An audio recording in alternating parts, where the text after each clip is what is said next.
dive into the case study in more specificity. So, Peter, do you want to kick us off? Yes, I am Peter Pockier. I work for Hubbell Incorporated. We're a global solutions provider. Can you guys hear okay? So, check. Yeah? Yeah. All right. We offer a global solutions for electrical and Hubbell power systems. So it's a broad range, right? And I've been with Hubbell for 10 years. I took on the ocean freight piece in December of 2019. Good timing. Which was an interesting piece. It's been a wild ride. It really has. Great.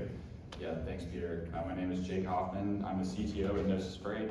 Gnosis is a container lifecycle management platform. We kind of coined that term because when you say visibility, it can mean all different kinds of things.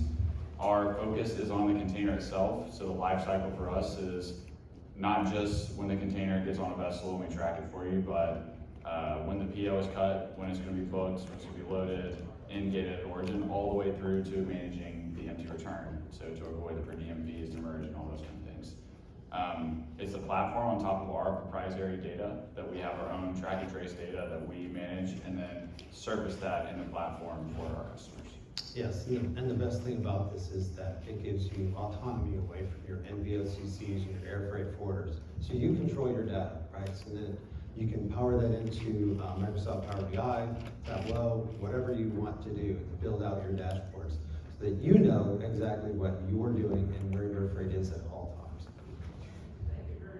Before we get into the problem that you sought Gnosis out to help, do you want to give a lay of the land of kind of that network of providers that you use? Sure. Right, that you referenced them kind of controlling data that you wanted to control. What is that? Yeah, so we were originally aligned with DSV, Top Ocean, and I had to bring on OEC during the pandemic to help us as a backup. Okay. DSV, we were using their EDC system. It was arduous, but they were a good provider. They still are a very good provider. The biggest issue was we didn't control the data. I had to ask for it. We got it every month. We had quarterly meetings, and that was something that I really needed, and Gnosis was able to provide that. Yep. So, but in terms of our other providers, we did not have drayage providers. This is all door moves. And then come July of 2021, the rug was pulled out from underneath my feet, and I had to find a solution. And we were running everything through Excel, V lookups, X lookups, and it was unbelievably painful. What was so there was a big change, it's referenced in the description of the study, but you want to go through what changed, why did it change, before you talk about what changed for you? Well, steamship lines got incredibly busy. They didn't want to do door moves anymore, and they put it at my feet. Okay. The NVOCCs couldn't do much about that. Yeah. So. Okay. So this was not a strategic shift you wanted to make, it was one you had to make. It was one I had to make. And I'm actually very glad that it did happen. Okay. We say a lot of negative things about what happened during the pandemic with the steamship lines. But from my perspective, it's almost a capital investment that we made, right? We gave these guys a ton of money, and now they're gonna give us 30% more capacity in the market, right, with new vessels coming online. We have more chassis than we've ever had, and we have more containers than we've ever had. So for the next 5 years, hopefully freight will remain affordable, and I want all my providers to make money. Yeah. Right? There's gotta be some sort of profit margin in all of this, because if there's not, things are gonna fall apart. It's that capacity issue that we saw, but with as much that's coming online, I hope we don't see it again. Yeah. So mid-21, there's this change sort of forced upon you. What did your process look like at that point? How big is your team managing this? Give us a lay of the land of that. Sure, so the team is me. Okay. We're able to hire. Did you at least put a hat on one day so it looked like there was someone else doing it, or No. fake mustache or something? I was working from home at that time. Okay, so not really required to. Yeah. Disguise was not required. Yeah, I did wear clothes though. But to be perfectly honest, we numbers, you know, we move about 4,000 FOB containers, a little bit more here and there. Yep. We're doing a great job, right? All our providers have done a great job for me. I'm very happy with our NVOs. I'm very happy with the new drayage provider network that we have set up since July, August, September of 2021. Like I said, it all fell apart, and we built out as fast as possible, some data analytics and Power BI, but we were still pulling everything from all of our NVOs, and it was incredibly arduous. By we, you mean you? Yes. Yeah, okay, right, Yes. just to be Correct. clear on that. Yeah, and you know, my boss, David Horvath at the time, and the data analytics guy, Mike Jacobs, you know, really helped me build everything out, right? I'm a one-man show with great partners, internally and externally for the corporation. Yep. So, So, what point in 21 or later did you decide this is just not sustainable, not workable? working 100 hours a week. Okay. Right, you know, working it, managing it through Excel spreadsheets. Everybody internally asking, like, you know, we need our freight. We were getting the bookings, but once it got to the United States, you know, the jam up at the ports was impossible to deal with. I was now managing the drayage piece. We had expediters, but you know, for some of the stuff, it's floor-loaded material. The majority of it is, you know, palletized. But for the floor-loaded stuff that was coming into Charleston, I had to. Nobody wants to dray anything, you know, to Jefferson, Georgia. You know, it's just too far. And we tried that model, and then we were able to buy enough capacity in the market so that we could, in fact, trade all the way to Jefferson. But I would never suggest trying to do transload in that type of congested period. It just didn't work. It did work on palletized material. So we have a Proof Freight Forwarders who manages our Jones Act material going into Hawaii and Guam.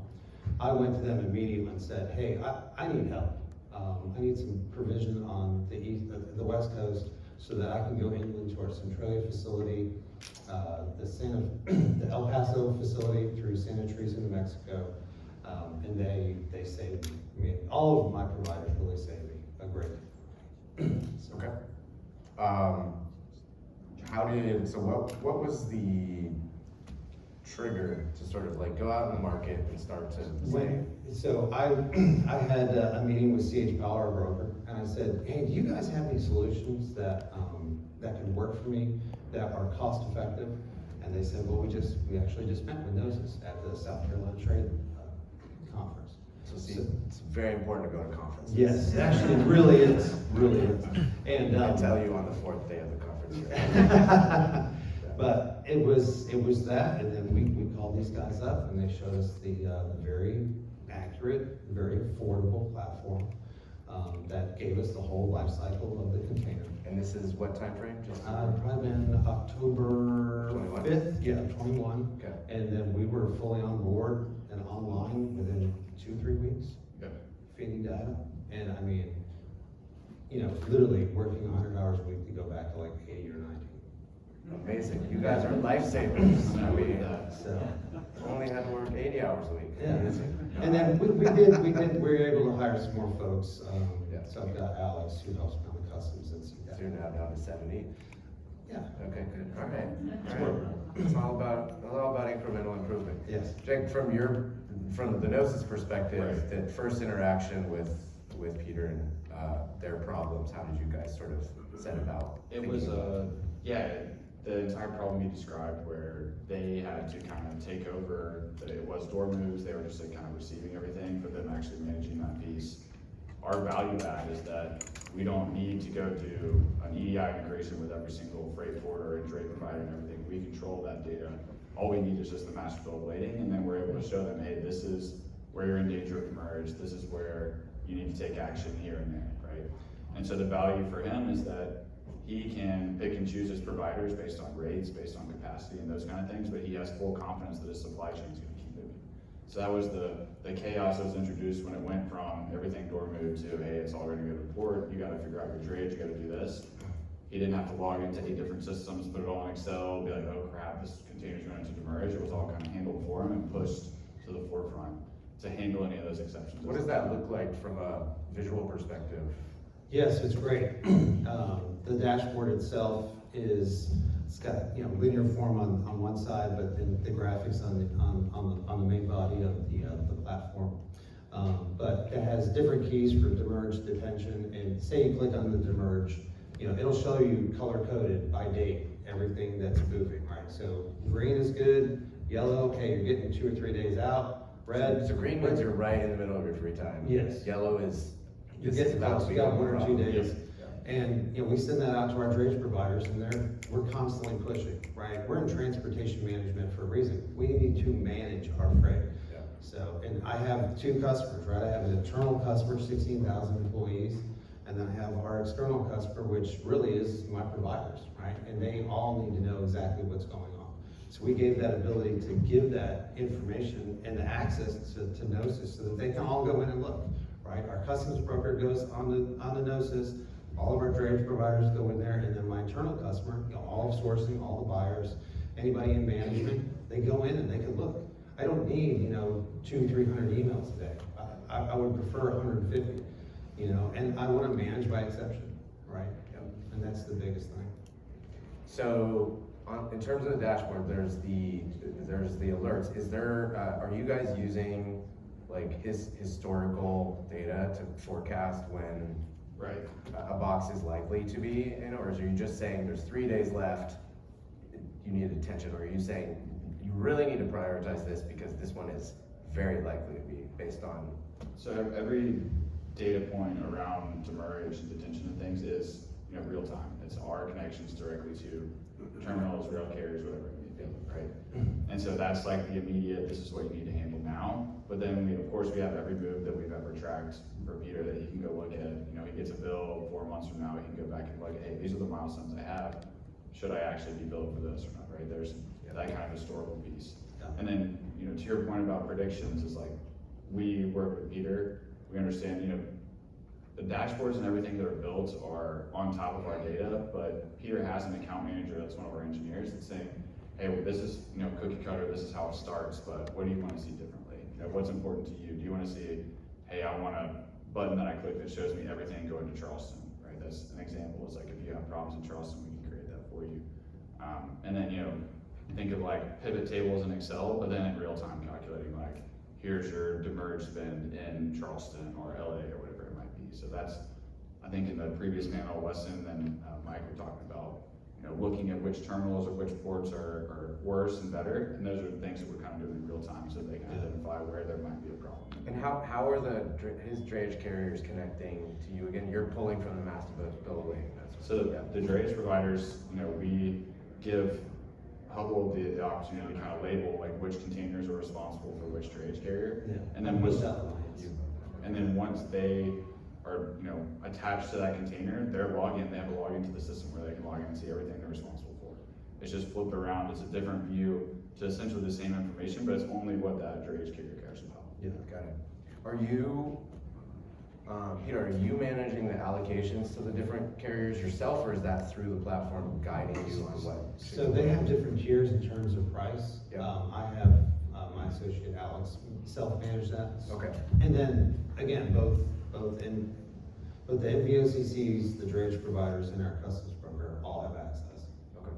And do you have customers that do ask you to figure out the allocations? Right, so there's, different levels of that where it could be, somebody like Peter at Hubbell says, hey, we have, this drayage carrier needs to get 10, this needs to get 15 out of Charleston and everything kind of allocated. And then since we have all the data, it's optimization on top of that to make sure we automatically take, these 10 and give it to this person. So once we can automate that piece, we've done some things where we have a giant network of the different drayage carriers and we have their rates in, and then we optimize, we have to give at least 10 to this carrier and 50 to this carrier, or maximum of 50, minimum of 10. So we have that giant optimization algorithm that can optimize for costs. It's like, meet all your contractual requirements, but if carrier A is cheaper from this port to this warehouse than carrier B, we're gonna pick carrier A but as long as we're meeting those contractual requirements. So it goes as far as like, Peter can go click it, we can automate it, or we can there's different levels to how we can do that. Yep. The other part of that is, you know, we have a lot of DDP, DAP, CFR that's coming in as well. We have our APAC team in Asia on the sourcing side, go to our vendors and have them drive in the MBL numbers for that too. So now I see everything, not only what I control, but what our vendors control. And since most of our vendors in 21 and 22 lost the ability to do door moves as well, I now manage all of that. So basically 12,800 Ts, I manage all the inland. And what was the mix before when they were managing? 4,000 for the FOB for what I managed. And the other 8,000 was The DDP, yeah. Got it. So, got some questions coming in. How long did it take, I think you mentioned this, but just to put a finer point on it, how long did it take to integrate between? it was like 2 weeks. I mean, really, most of the integrations we do to get started is we only need the master bill of lading number. That's like our, you know, that's the tracking number for international freight for us.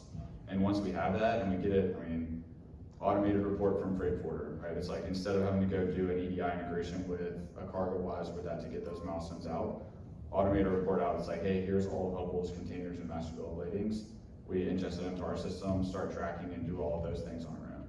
So I mean, it really is, like you said, 2 or 3 weeks, and that's, we start tracking it, and then the first couple of meetings are, here's your data, how do you want to change this, right? Do you want to, again, the examples I gave earlier, where you change the dashboards according to warehouse or according to drayage gears and so on. So that, you know, onboarding is really quick, and then continuously improving after that. Got it. I think you answered this, but how is the bill of lading data being shared between the companies? You're just giving him a list of BLs, or how is that being? Yeah, so I'm having my NVOs Send them directly? plug it right in. Is that like email? Is there? It's variety, you know, an API connection is always ideal. If there's a way we can do it, we do API first. EDI, we don't want like the 315s, the events to be sent, but just like an initial, like, here's a message with the bill of lading information. Or a lot of times it's like, hey, the simplest way is to do an automated email that is out of CargoWise or out of the forwarder system. That's just, hey, here's their shipments, the tracking numbers, and then our software digests it and tracks it and goes from there. Yeah. Does it tend to be a bunch of master bill of ladings on the same like sort of batch, or? Right. Yeah. It's not a one-by-one situation. Correct. No, yeah. I mean, I think the normal Excel report that you get out of a CargoWise or anything, it's like, you know, 4 columns of MBL container, ETA, something. Yeah. And then all we're doing is taking that master bill of lading number, and we already have our database, so we try to track the same MBL 100 times, it's fine, right? It's like we already have all the data in our system, and we know that. But once that gets established, then we control it, show it to Peter. They also use our API to build the Microsoft BI tools, Power BI tools that he was talking about, so they have their own separate internal use for the data, so. Yeah. And I have that built out by, you know, what's on water, what's arriving. I have it broken out by drayage provider. I have it broken out by, you know, our facility, and then there's typically 5 milestones, right? So, you know, what's being booked, what's on water, what's at port, when it's delivered, when it's empty. We capture all that. Got it. How much of that is the data that Gnosis is sending you? All of it. All of it. Yeah. Okay. Sorry if I missed this. There's a question about LCL. Did you mention in the intro that you're doing some LCL? Oh, yeah. Yeah. We're doing Predominantly? about $4 million in LCL. That is also being built in. Okay. The current provider was struggling to get that built in. Just in really the last few months, they have done a better job. Other providers do a great job. Okay. It just Succinct. Yeah, and the unique thing about LCL that we always come across is, you know, we're tracking by the master bill of lading. So if there's a case where Hubbell is booked, you know, 1/8 of 20, one of the 20 containers on a master bill, we don't want to push all 20 forefront to him, right? So there's just a little bit of difference in how we initiate that. But at that point, once we have the tracking information for that singular container, we still track it all the way to fruition. Okay. Was that clear? Whoever asked that question? Yeah. Good. So here's an interesting one. What you mentioned what your volume is, and obviously you sort of explained the pain you were experiencing with the volume you have. What do you think is the sort of kickoff point in terms of volume where this starts to make sense to address this? And I'll ask you to broaden out to your customer base. Yeah, I mean, contractually, we're paying per container for a service fee, and it's a very low price. So it's a very affordable option for anybody who is a one-man show like me, and you just need to produce some content for executive teams, for your sourcing teams. You know, you don't have to be a rocket scientist to build out some very good data points and trend line everything that you're doing so that your executives know that you're in control. So from a volume perspective, you know, we have customers that move anywhere from 5 containers a month. That's kind of more the exception than the norm. Yep. Up to 100,000 a year and over. So, you know, the largest shippers, the largest importers, and we work with exporters as well. And it's different use cases, right? For someone that's moving 100,000 containers a year, it's so important to manage the exceptions, right? To track everything. Most of the time it's flowing great, but then if you have 100,000 containers moving, it's harder to identify when something gets stuck at the port or stuck at the rail or any of those things. And then, you know, smaller shippers, they still use our platform. Maybe that's like what they use every day, right? It's like they log in, make sure everything's moving smoothly, and then it's just a different use case, but we have customers across the board in terms of volume. How scalable is that from your perspective to like offer that? Because those are drastically different kind of Right. customer relationships. It is, you know, we're flexible, you know, it's a little bit different pricing model. You know, if you're moving 100,000 containers, the price per container is different than if you're moving 5, right? I hear that's kind of a thing in shipping. Exactly. Your yeah. experience? Exactly. Right. No, absolutely. And that's, it is, and it's, we like that because the data on the back end is all the same, Yep. right? It's, Yep. A box is a box. A box is a box, we're tracking it, it's moving on a vessel, if there's a rail move, whatever it is. Yep. But then how they surface that on the front end, that's where our team works with that account to understand exactly what they need to see. You mentioned visibility is something that you guys have on a proprietary basis. So there's a question around to what extent you provide visibility to sort of forward, you know, predict when a bottleneck might be occurring, and then Right. are you is the system sort of recommending diversion to another gateway if the customer has that option? Sure, so we do a lot of, I guess, real-time empirical analysis on all the containers we're tracking and all the vessels because we're tracking all the vessels that are moving around the world and then the containers that we're tracking as well. So at a macro level, we can see, example is Port of Oakland, for some reason we saw that vessels were berthing a lot longer than normal and it was taking a really long time for containers to discharge. We saw it in our analytics, we saw our vessel like predicted discharge and predicted berthings were getting longer and longer. And then we went and looked and it was because there was a strike. Like it was empirically determined where we didn't touch anything, but all of a sudden our predictions were getting longer and longer out, and it was like, oh, there's an actual reason that we didn't know about until later, but our software was calculating it automatically. So for that purpose, you know, that's not something that shows up, I guess, early enough where you can divert it once it gets there. But if you know that's happening and you can have that intel, then maybe at the time of booking, you can say, hey, I'd rather not go to Oakland because of these things that are happening. Yep. How, what's the typical like interface between Gnosis, your platform, and a customer deployment with other systems they're using? So what are the things they're coming to you with that they can't really like chuck out the window today and you need to play nice with? Sure, so it's, you know, we say in onboarding meetings or demos and everything else, we try to stay away from IT at the beginning. Right? So most shippers their IT teams are, you know, they have a backlog of things that they're trying to get to, they're in high demand for all the different things they're working on. And so that's where, when I mentioned earlier, the automation of literally an Excel report is all we need to get started, because we're trying to foster the adoption to foster that process to get started. But then, I mean, once, you know, as soon as they become a customer, as soon as we start tracking anything, anybody at the organization can access our API, can take that data, plug it into their ERP. We can facilitate the same type of automated Excel report can be sent to people that they can digest and do whatever they want with it from that perspective.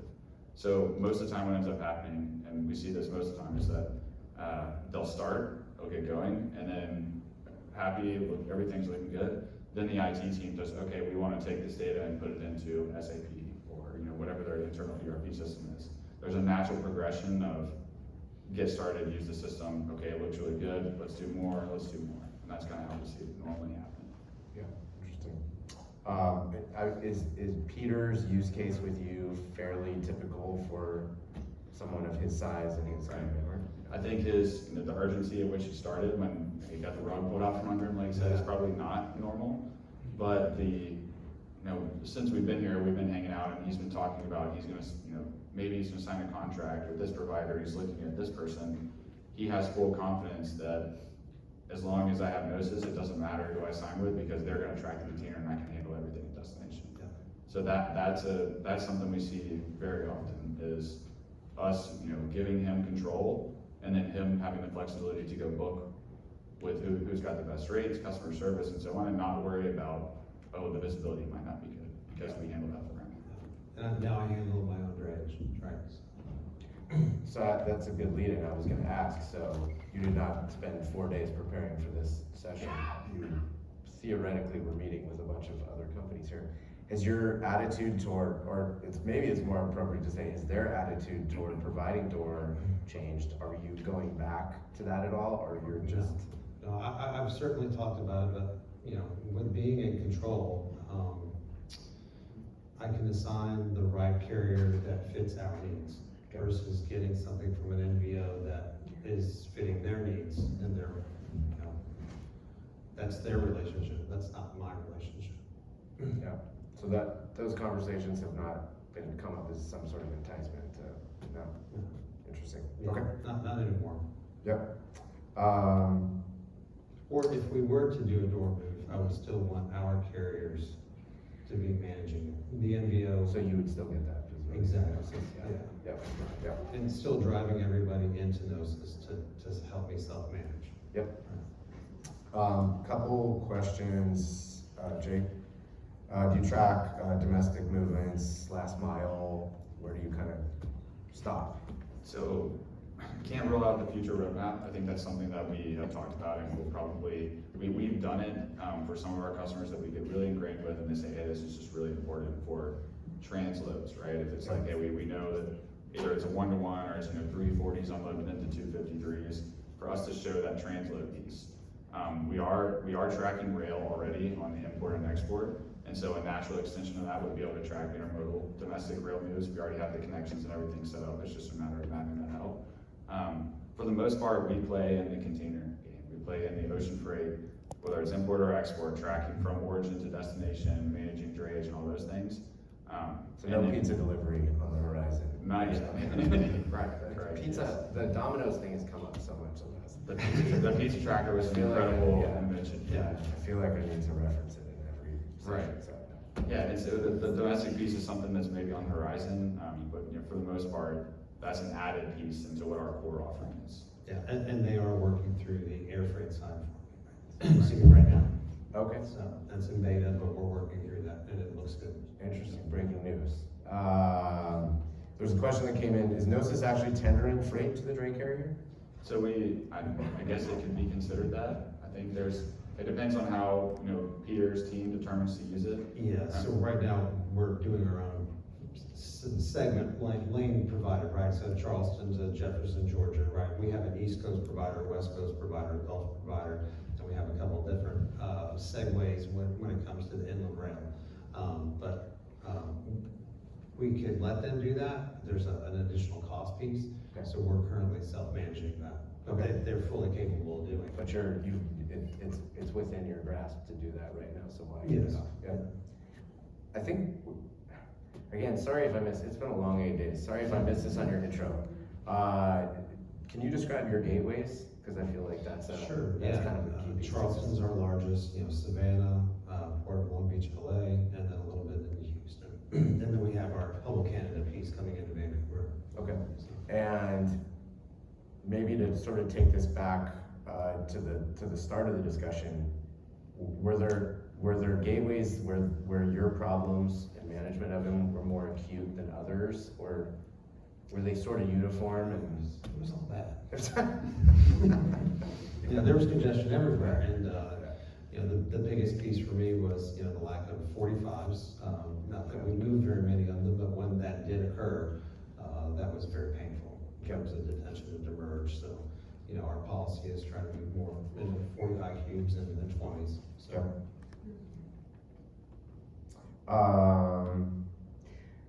You know, we rarely get so explicit in a title of a session, right? So, you know, there's a dollar amount attached to what you've been able to save. Can you contextualize, you know, over what period? So that's from October, is that cumulatively from October of 21? Where is the bulk of that savings coming from? Yeah, so that is detention, demurrage, bobtails, and then just. Can you break it up between detention and demurrage? Or is that too? Yeah, so it's on the detention piece, it's a little bit of us as well, right? Yeah. So we have some ebb and flow that we were kind of missing, and now we can see it. Okay. Right, so when you bring in 60 containers 1 week, then you have a bunch of blank sailings, or you just can't get on a vessel because everybody's bought that space, and then you have another 60 or 70 show up the week after. Lumpy. We sit Lumpy. on some freight. Yep. So Yep. that's where the major pain point was. But with the visibility and then looking at the beginning of the life cycle, and talking with our vendors and saying, hey, book this amount this week, right? Unless it's something very hot, we have safety stock. So we can build in that 8 weeks of safety stock to leverage out, how we do our bookings with our vendors. That way it's more even keel. Mhm. Right? It's very important. Yeah. I presume Peter's not the only one who's seen massive savings, right? Like, what should a ROI look like from a D&D perspective and over what time frame? We have several case studies on this exact problem, right? And it's oftentimes, there was the panel before this, and Weston was talking about, you can't just have visibility, you need somebody that's going to fix it. But from our perspective and working with people like Peter, it gives him the power to understand what's going on, to push providers. And there's been other case studies with other customers that we have where we literally automate reports to send to freight forwarders, drayage providers, and so on, as a type of dwell report to be like, hey, this is going to go into demurrage. Gives him the auditing, the backstory of if they try to charge him demurrage, he's like, I gave you days and days of notice, right? I gave you all the information you would ever need to pick this up. There's no reason. So that's where most of the savings come from. We have case studies where I was like, a customer's averaging $2 million a month, and then within 90 days, it's down to less than 100,000 a month, right? And so most of that comes from, it's the visibility piece, the collaboration piece, to Peter's point, helping with the ebbs and flows of understanding how many containers are at the warehouse versus how many they have coming inbound to try to make those matches. It's a very, very normal. So are you charging enough based on those numbers? Maybe not. You guys gotta work with the prices. Let me ask a question that I think sort of accumulates all of the discussions that we've had around this topic today, even before this panel. All of these things that we've heard about today seem like common sense, right? After the fact, right? What do you think is the constraint on shippers kind of embracing what you embraced? Is it you don't kind of know what's out there? Is it don't have the budget, don't have corporate buy-in? It's a little bit of both. I would say, we're easy to blame in terms of mismanagement by a carrier, right? Yep. And not being able to tell a story internally with fact-based information, because that's very important, especially for the executive team. I read an article in the Wall Street, December 21, I think it was, where the president of Macy's was basically saying, I don't want to understand what logistics is. I just need the product, but now I have to. Right. So, and I'm sure the people that were in this logistics department were having to explain an awful lot in a very short period of time because it was that painful. Yep. So We see, and it's interesting, your question about, what prevents adoption. When we're talking to customers, potential customers, there is now, and so we're seeing it change. But before, a couple of years ago, there was no line item in the budget for a shipper to invest in visibility, execution, technology for logistics, right? Mm-hmm. It was always like, our forwarder handles that, or ocean carrier handles that, or whatever. Right. So everything that happened in the past couple of years that exacerbated costs, and it just really identified that. That's where now it is a part of RFPs. We're seeing customers go into an RFP process and test people's data and do those things. So I think the tide's turning on that. I think it's more normal than not to have some type of visibility provider. And then also to do it independently of your provider. So a lot of the NVOCCs have incredible like interfaces and things, but that is only useful whenever you move all your freight with them. Yeah. So, And I don't want to be pigeonholed again, right? Yeah. And when nobody puts baby in a corner. No, put Peter in a corner.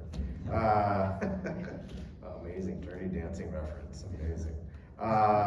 There's a question, Jake, just if you can kind of, we had Jet from Project 44 on the main stage yesterday. From a visibility standpoint, kind of where would you kind of compare or interact with what they do? sure. Obviously, I think Project 44 started on the domestic piece, and we're focused on ocean. So, they've made their way into the ocean visibility piece through acquisition, through natural extension of their visibility. We started in ocean, started with tracking exports by booking number, tracking imports by master bill of lading, piecing all these different data pieces together, only needing the master bill number to track everything that you would ever need, right?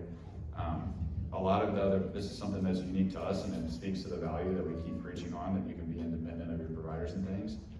When you go in to start using a system like Project 44, they still need hey, this is an EDI integration from this person, or there's all these different things. So we pride ourselves on the speed to get initiated, the focus on the ocean piece, understanding what an import looks like if it's just going to the terminal, or if there's a rail piece, not showing that it allocated at the terminal, when actually what you would care about is when you actually pick it up at the rail terminal.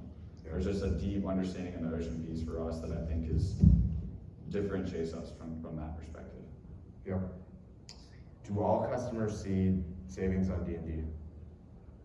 If they have any D&D, yes. Okay. Right? And I see there's the D&D piece is a highlight for us, and that's where we have case studies, because that's easy for the logistics manager, whoever it is, to sell internally. If you can go to your boss and say, hey, there's this case study about how they saved X company $2 million. It's like clear ROI. It's clear ROI. We don't want to preach, even though soft savings, human hours is a big element of what we do save people. We're not in the business of eliminating labor, eliminating workers, right?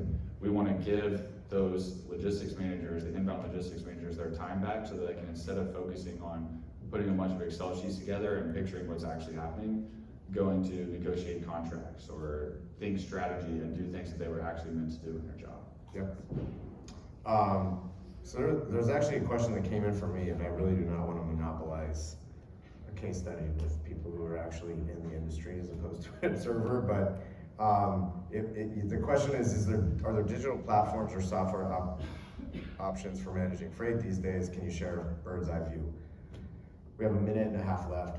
You should have been at TPM Tech last week if you wanted a bird's eye view. I say that jokingly, but it's too hard for me to go over everything. I think the most important thing is understand your problem and then do some research in the market to narrow down a set of options that make sense for you. Like, the more bite-sized you can make this, the better. Sometimes it's opportunistic kind of meetings. Sometimes you go online, or you read a report and you get a set of vendors and you start honing in on that process. It's really, I'm not going to be able to say who is best for everything, because everybody's got a different problem. So We did talk to other providers. Yeah. But this was the most, it was the most simple in terms of getting on board quickly and cost effective. Yep. So, Yep. and that's what I needed, because I was in trouble. Yep. Our favorite way to answer that is talk to our customers, right? Even still, when we're here at TPM and we're talking to shippers, a lot of people have never heard of us before. Right. We have never raised money. We're a bootstrap business. I guess we're not even really a startup anymore, but more maybe a small business. And so we don't have that big press splash of, I have a booth out there. We haven't done it that way, but our biggest referral source is inbound leads from current customers. We're really, really focused on helping our customers, and they have become our biggest advocate. Peter talks on our behalf, and we really are so appreciative of that. So we like to say, talk to people and just find out. and I don't endorse much, right? I like, Scott fly rods, hardened reels, there's a very few things I like, typically fishing related, but with this, it really works, so it's an easy sell for these guys, so. Cool. And they really help. Well, thank you, Peter, thank you, Jake. Jeez. I've only known Jake for like 5 years, so how could I forget your name? It's been a long week. Really appreciate the perspective, really interesting case study. Definitely encourage you to seek out both of them before you head out. Safe travels home, everyone. We do have a lunch in the room around the corner on the other side of this floor. There's going to be an interesting discussion with Bryn Heimbeck of Trade Tech and Peter Torshwell. You can have lunch, and then we'll let you go home. So appreciate both of your perspectives, and most of all, appreciate your time and support of the event. Thank you so much. Thank you.